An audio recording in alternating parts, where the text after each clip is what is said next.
Inside the maximum security Indiana State Prison sit plenty of killers, surrounded by cement and personal reflections.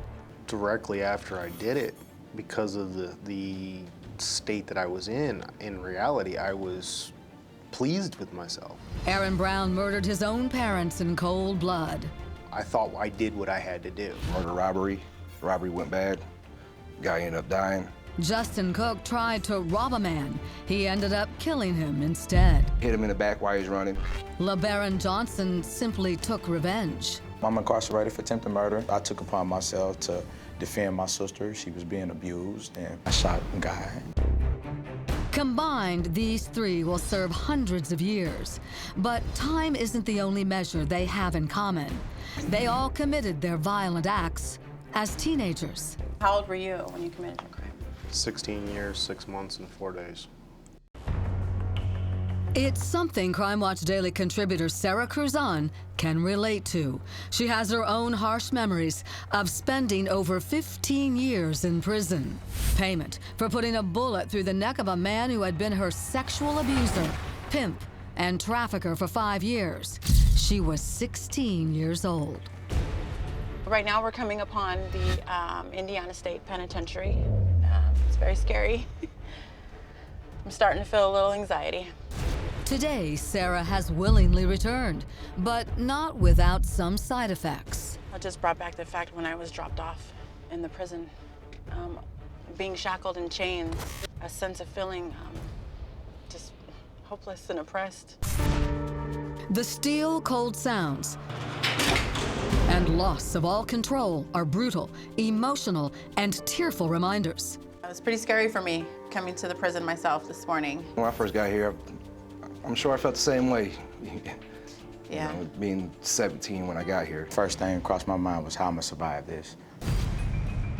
Sara faced her fears head on in order to go inside the minds of other offenders who committed horrible crimes as teenagers, just like her.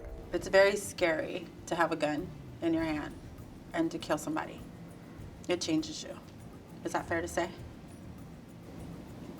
Yep. Were you remorseful as soon as you committed the crime?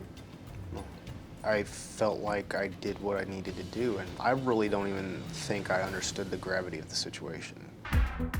Aaron Brown is now 38 years old.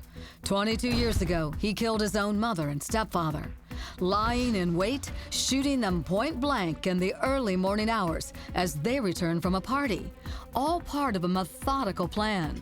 It just came down to one day, and I did actually wake up that morning and say, today's the day. That you were gonna kill him? And there was nothing anybody could tell me, because I actually called pretty much every person I knew and said, hey, guess what? I'm not gonna be able to see you anymore. I'm going away for a while. A while is an understatement. Aaron is serving a 100-year sentence. He narrowly escaped a death sentence for the murders he only now sees as regrettable. In reality, they didn't deserve what I did to them. Help me understand why a young boy feels so compelled and so full of rage that killing his parents is the only option. I have a hard time talking about this aspect of it because in the past, I've been accused of victim blaming, and I don't want to be the guy that's blaming other people. I chose to make the decision I made. And there was a lot of stuff that went on in that household. There was no sexual abuse. It was no physical abuse. It was mental and emotional.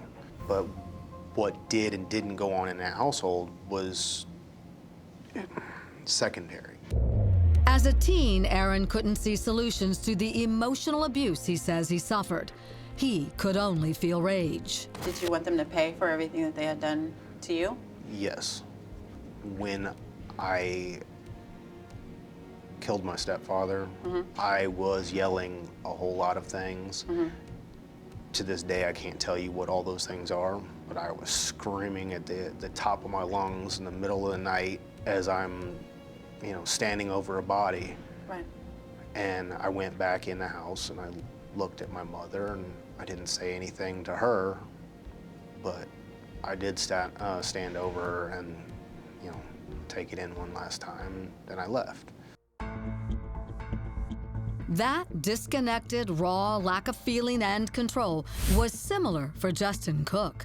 I was 15 years old when the murder happened. Cook was also a notorious Fort Wayne, Indiana gangbanger, running street wild. It was just part of your life? That's how I grew up. It's hard to believe, but I had people that were older than me working for me. We'd do anything from home invasions, robberies, carjackings, just to survive, you know, selling drugs on the streets and living the life.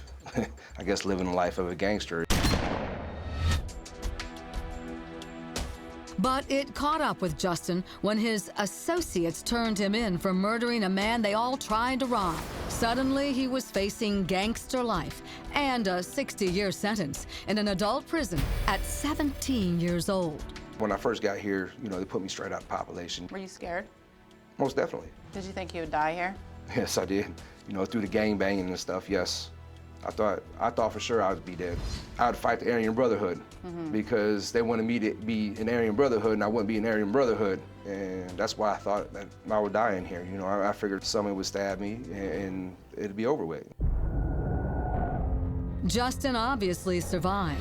He has now served 22 years, but it took him many of those to fully own up to killing an innocent man as a brash, uncontrollable teen. I finally faced the facts and admitted to myself, you know, about 7 years ago and took responsibility for it. It took you 7 years to come to the fact that you had shot Well, somebody. been locked up almost 23 years. That was one of the ones, you know, I didn't do it.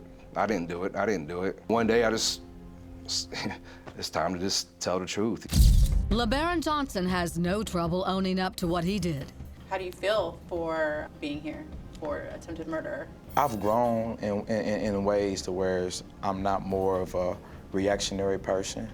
I have better self-control. This is a second offense for LeBaron, who was restrained with arm and leg chains for our interview. I broke a facility rule, which was being in an unauthorized area, basically just being out of place. He first met a jail cell for attempted armed robbery when he was only 15 years old and served almost 9 years. He admits the harsh lessons made him grow up fast. I've been counting both of my prison terms. I've been incarcerated this year, it'd be 19 years. And I'm only 37 years old. So I've cheated myself a whole lot, you know, and I'm tired of cheating myself. Learning that violent actions have severe consequences is something all of these offenders say was eye-opening as they aged in prison. You're not thinking about it at the time. You know, you just act on emotions. It's impulsive. Yeah, I'm glad I'm finally growing out of it. When I got locked up, I was a very dangerous person. My particular paradigm was extremely flawed. When I was like 20, 21 something, I said, you know what, it's time to grow up. I started picking up books and I started doing things and I started learning more about, you know, what it is to actually be a man. Aaron has changed dramatically over the years, earning a master's degree. How does that happen? Back then, in order to get a Class A job, the highest paying job here, which is 25 cents an hour. I was told you make yes. I make big money, Big 25 dollars, cents right? an Cents. hour. You had to have a college degree. Okay. So I was like, okay, I'll get my GED. I went and got into college, and I found that I really enjoyed it. For so much of my life, I'd just been told I was stupid, I'd never amount to anything. And Aaron also found love while being locked up. Heather Brown is his wife of 5 years. The two met when Heather started corresponding with Aaron through letters and then phone calls after seeing him profiled on television. It was on our first meeting he proposed to me. But we had already been discussing like how we would take our relationship to a different level. And so I had already thought about it and already considered all the possibilities because at that point his out date is 2040. So that, you know, that played in a lot to what I had to think about. I'm on my way to go see my husband, Aaron. She visits once a week. It's not easy. So I left the prison about 15 minutes ago, and we only got 2-hour visit today because it's a different guard and she's more by the book.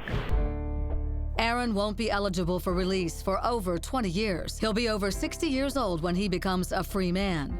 A lengthy sentence for killing 2 family members as a juvenile. A lot more time to reflect. Do you think you're a monster?